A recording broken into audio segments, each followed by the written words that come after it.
Welcome to Sikh Express. We are in Chandigarh to interview Mr. Gurtej Singh, a Sikh intellectual and a social activist.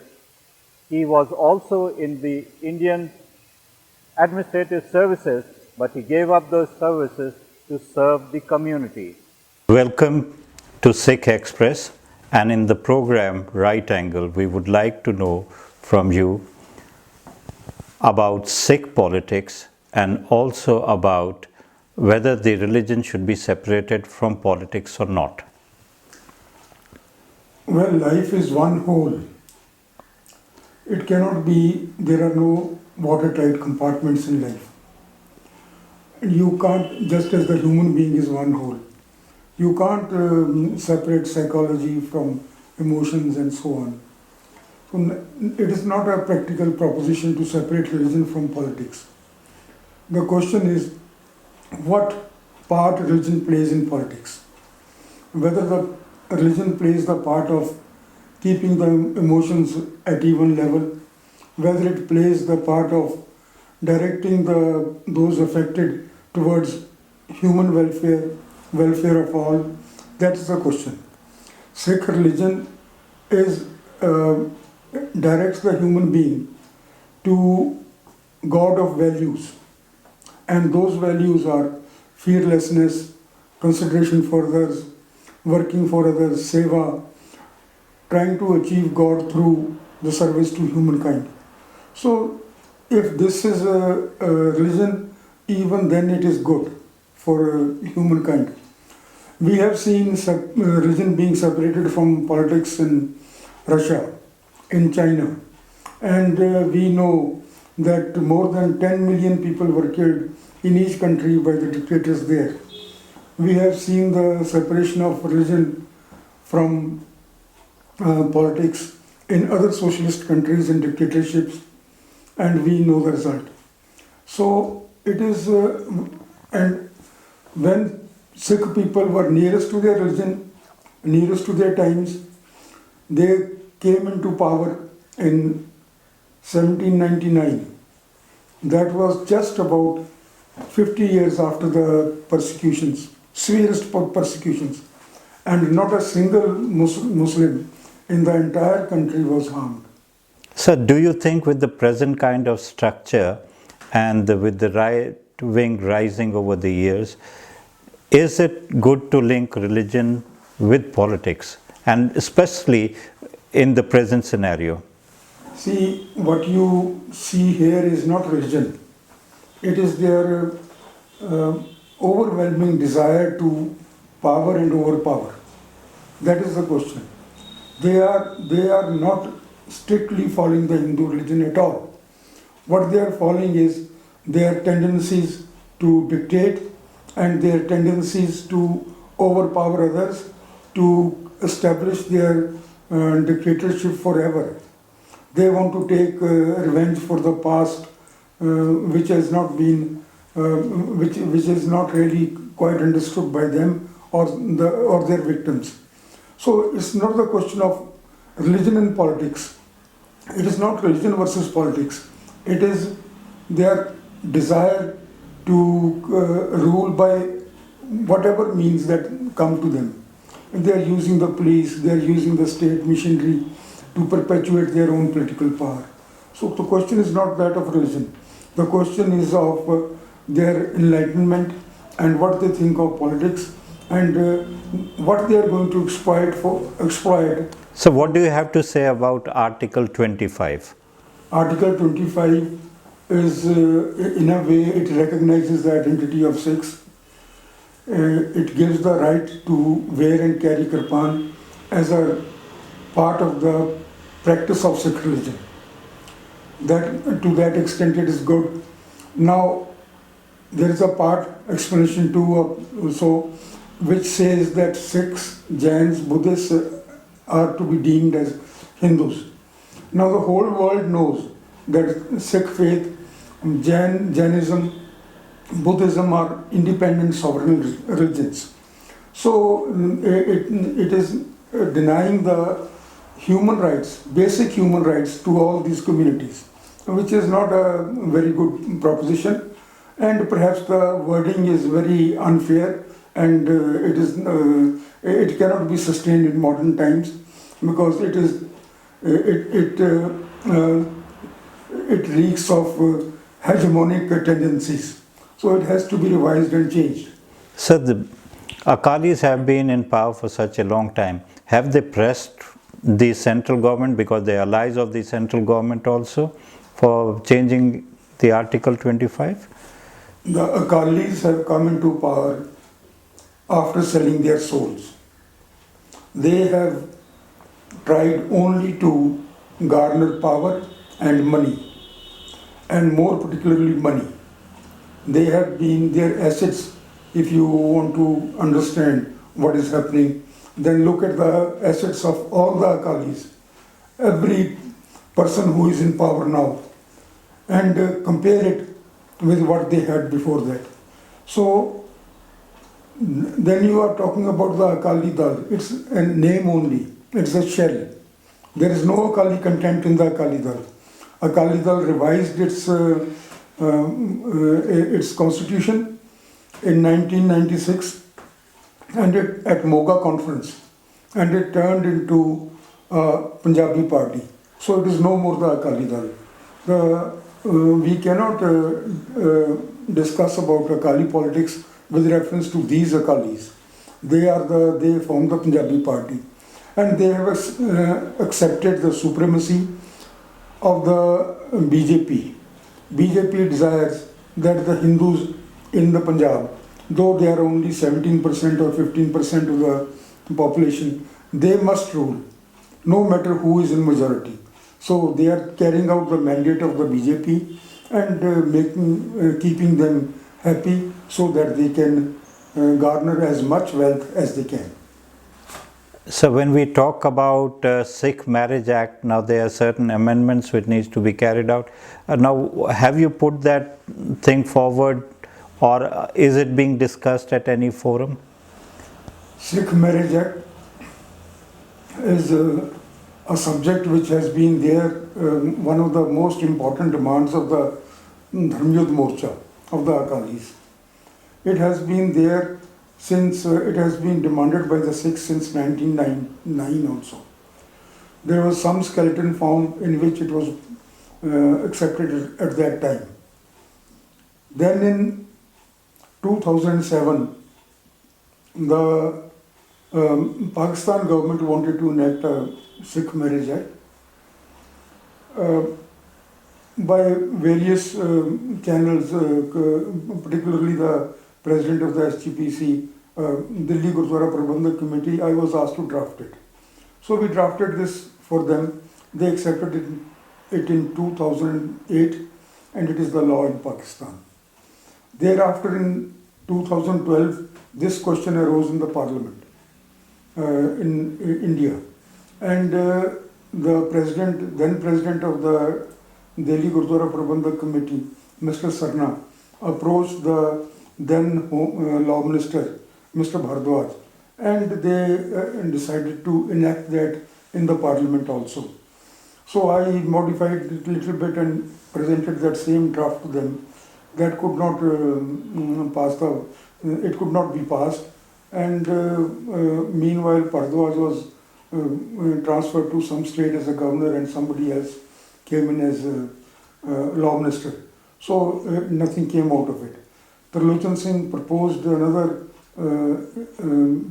proposition, and he said, just get the Sikh marriage registered under the Anand Marriage Act, and that's enough.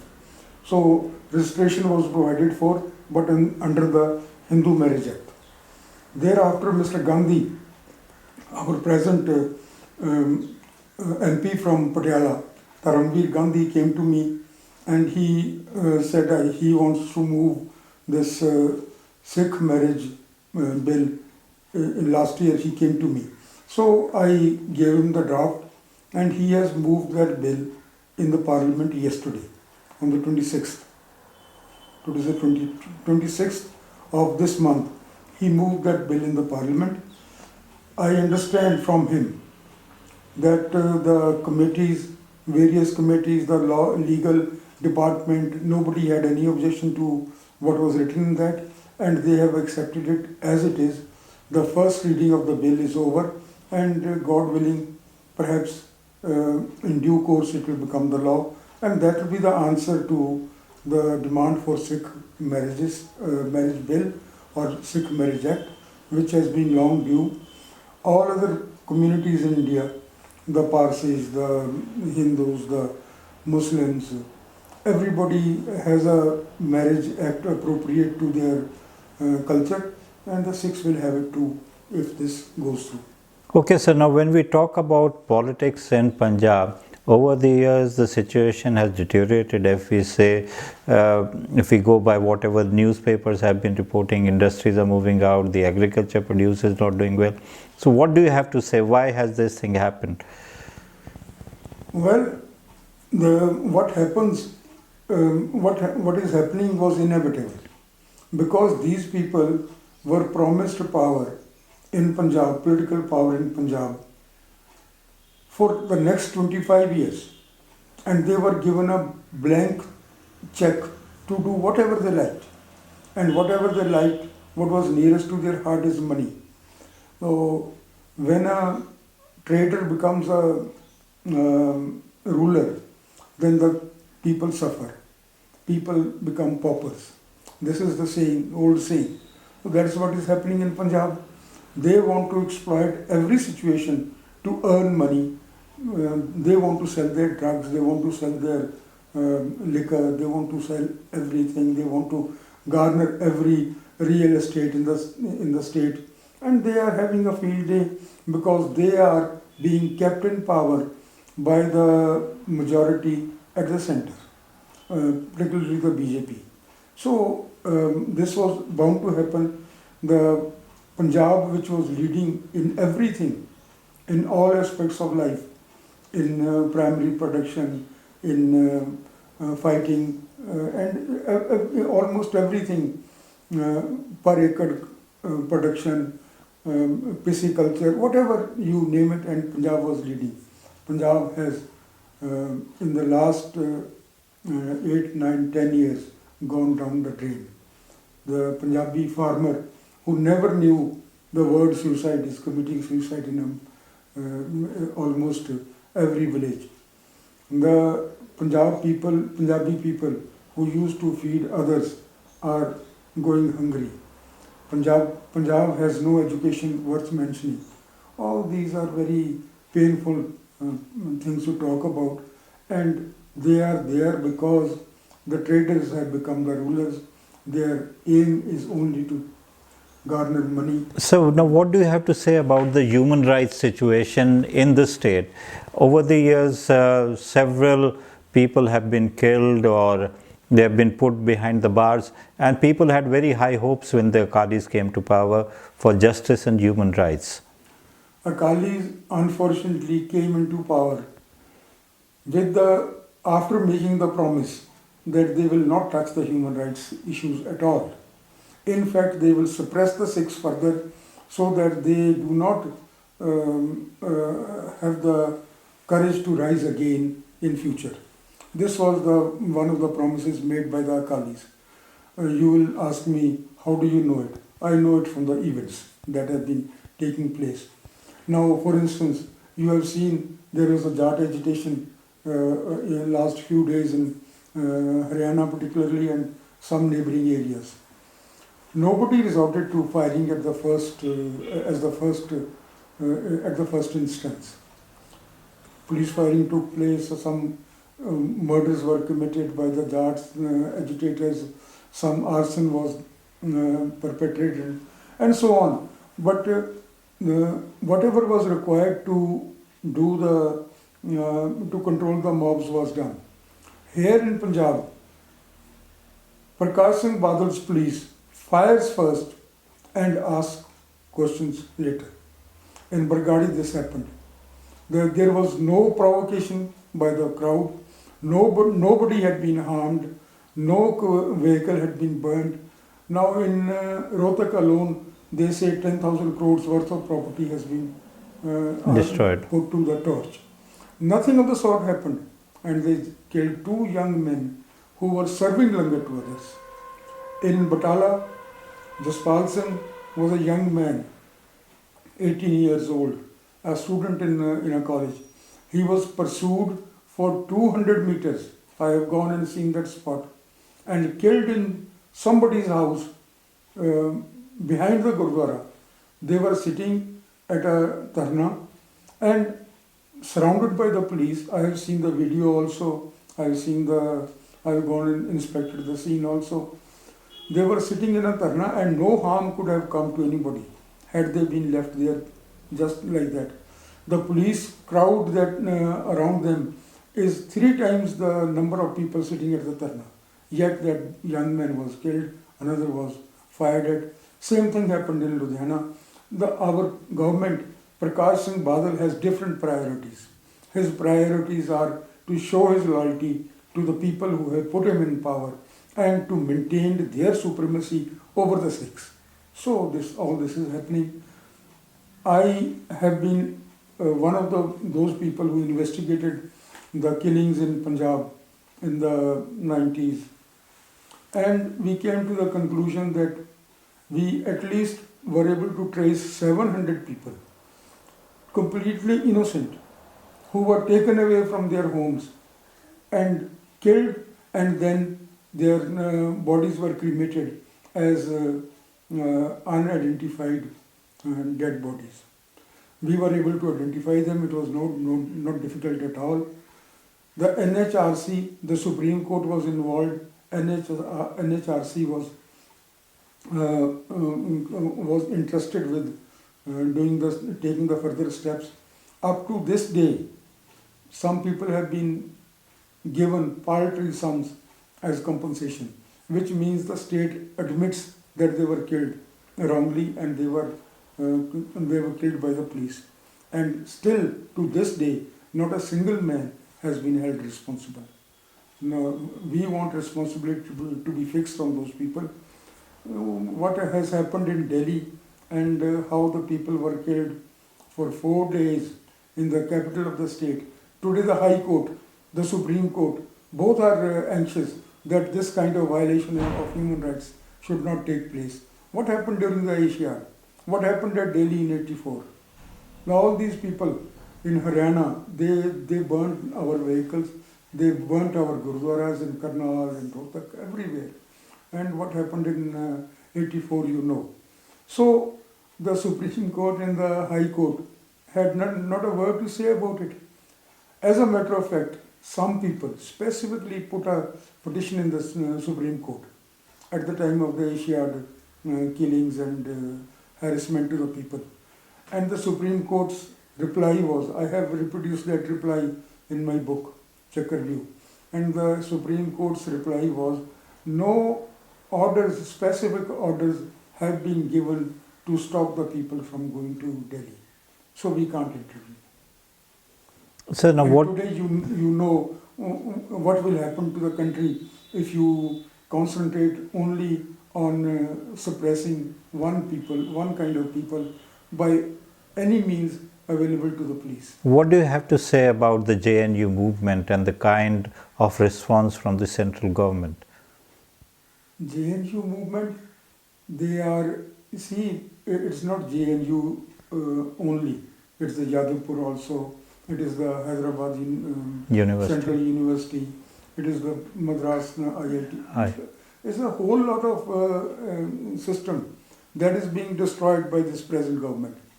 They want, I am sometimes, see, if you have read about Hitler, and I am sometimes reminded of the things that were happening then. The Jews are bad, the socialists are bad, they are doing this, they are draining the country, they are doing this. The basic thing in India is, there are two philosophies that are competing for acceptance. One is that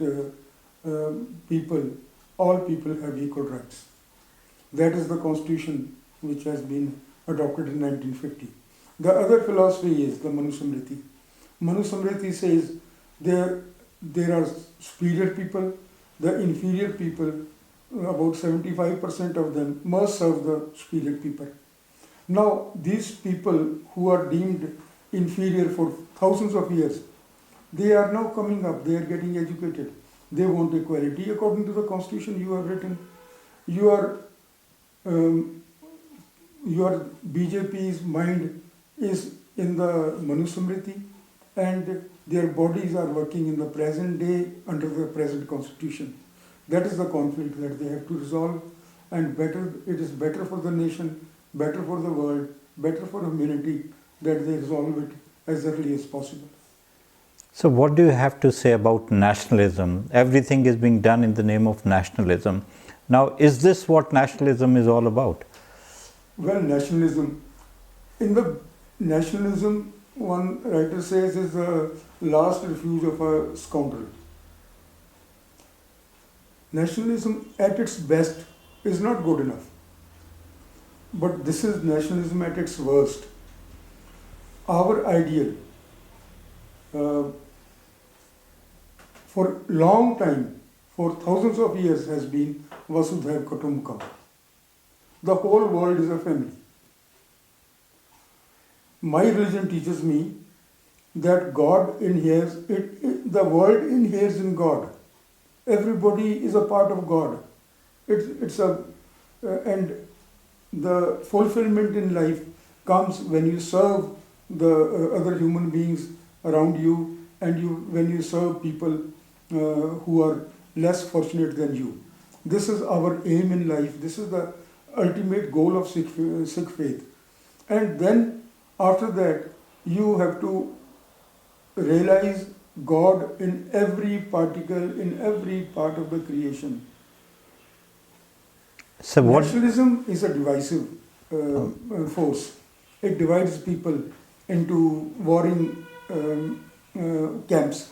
And this is what happens when nationalism is used as an instrument of suppression and bringing back the Manusmriti by the type of people that you have ruling in India today. So what do you have to say about the shakhas which are growing over the period of time?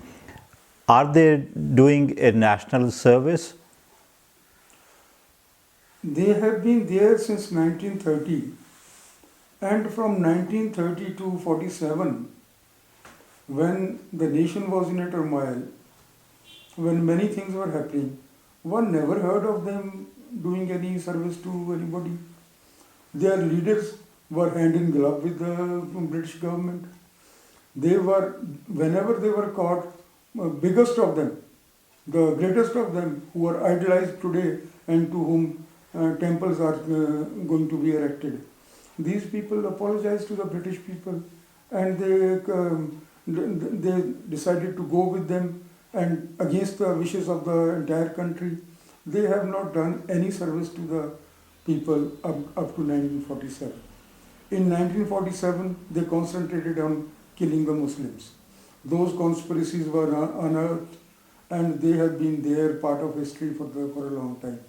After 1947, when they know that the police can be controlled by them, when they know that they can do something to intimidate other people, they are intimidating others. I wonder, sometimes, they are always accusing Pakistan of sending some people here to sabotage our defenses and to attack on military and so on and so forth. I wonder, if they are such patriots, why don't they go and do that same thing in Pakistan? Why are they intimidating us? We are anyway helpless citizens. The police is there to look after the law and order. Who are they showing their weapons to? Last year, there was a weapons march in Jaipur, and somebody with a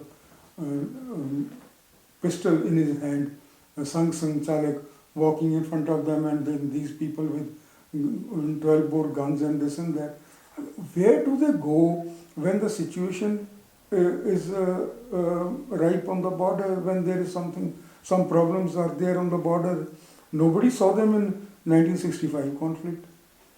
When the unarmed Sikh people of this country, they went and supplied rations to the military in the forward areas, They were nowhere. When there was a flood in Kashmir, the Golden Temple, which is not a very rich shrine, in the sense that whatever comes is spent there for the people welfare immediately. They sent so many lakh meals per day to Jammu and Kashmir. How many did the shakas and the sanghs and whatever, and how many did these of their temples and which earn? The Tirupati temple in itself can serve the whole of India, I think, for 10 years if required. Where were their shakas? Where were their people? Where were they when this thing happened in Nepal? I mean, if they want to serve the people, it means all the people. If you want to parade with lathi... Sir, sorry for cutting you. Do you want to call India a Hindu Rashtra, or you want to keep it a secular nation? I have problems with the secular word also. But I have more problems with the Hindu Rashtra. If they want a Hindu Rashtra, I would personally say let them have it. But there are other peoples. We are there in Punjab. Let it be a Sikh Rashtra. There are Muslims in Kashmir. They want to have their autonomy. Let it be a Muslim Rashtra. There are Christians in Assam. There are Christians in Kerala. Let them have their own state also. Recognize the right of others. See, I want equality. I want equality of everyone with everyone. If they can give us that equality in Hindu Rashtra, there's nothing wrong with it. But if they think they want to suppress others and they want to impose their religion or culture on others, then there is what will happen has happened throughout the ages and will happen again. Now, what do you have to say about the reservation policies of the government? There's a lot of debate about reservations. Reservations, at one time I felt that perhaps 100% reservation is what the government should go in if they can't help anything else. Reservation, as far as I am concerned, I think it is not really something that the country requires. Country requires excellence. Country requires people who should be able to compete with everybody else. They should give proper education to everybody. In Punjab, for instance, in the last 15 years, education has been totally destroyed. 20 schools were closed just this month in some district. So, for me, reservation is not a really good word. But at the same time, people should have level playing fields. People should be able to... Now, what is the reason that Muslims never get into the army in as good numbers as they are entitled to according to their population? What is the reason that the Harijans or the depressed people are not able to make to the highest posts in the country? There is something that is skewed. There is something that is preventing them. That is the thing to tackle, and not the very concept of reservation or the absence of reservation, or to find... So can we come directly to the politics now? Yes. Now, what is your opinion about the present Akali Dal government or Prakash Singh Badal's governance? Akali Dal Badal has failed in every aspect of governance. Akali Dal Badal has failed even in extending sympathy to the victims. Let us forget about everything else.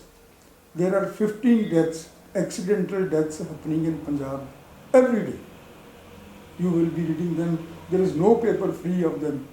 No one day can you find a newspaper in which no death is reported due to accident. I have never heard the Chief Minister say, I am sorry, it was my responsibility, we will look into it. I at least say that I sympathize with the people. Those who have, they announce some money compensation at some time, and they never give it to anybody. That apart, because money is no compensation. Why do they have no empathy with the people? Why can't they say, we feel very bad that so many deaths are taking place? I have been just curiously during these last 10 years, and it comes into a huge pile. So our governance, Prakash Singh Badal has failed on all fronts, and I think he has no idea that he is an elected representative and he is the chief minister of everybody. He thinks he is the chief minister for the family, to look after the family and garner as much money as he can, or as his people can. So when he came into power for the third time, 56 luxury cars were bought, and they were bought for the entire family. They were allotted to his kin and kith, and then equal number of escort vehicles were bought. His wife was unwell, and the money was spent from the state exchequer. I have served the government for several years, more than a decade. Both my children were born when we were in government service. I never claimed a penny. This is a treasury, is my treasury. Why should I loot my own treasury? He is a moneyed man. He could not even supply money for his own wife. So there's another problem with the people blame him, or people rather blame the government, about not sympathizing with some of the youth who were implicated in several cases during the 80s and 90s. Now, what do you have to say about that? In the 80s and 90s, it was a big conspiracy. It was a big fraud on the constitution. And it was a big deception, as big a deception as has never been seen in the entire century. They just wanted to kill people and give the impression to India that their integrity of the nation is in danger.